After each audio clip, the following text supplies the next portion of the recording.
गणपति श्रीनामावित्रयवतु गणेशाय नमः सरस्वती नमः श्रीगुरुभ्यो नमः हरिः ओम् ॐ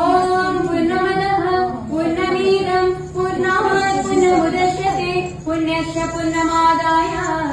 पूर्णमेवावशिष्यते ॐ सर्वेषां स्वस्तिर्भवतु सर्वेषां शान्तिर्भवतु सर्वेषां पुण्यं भवतु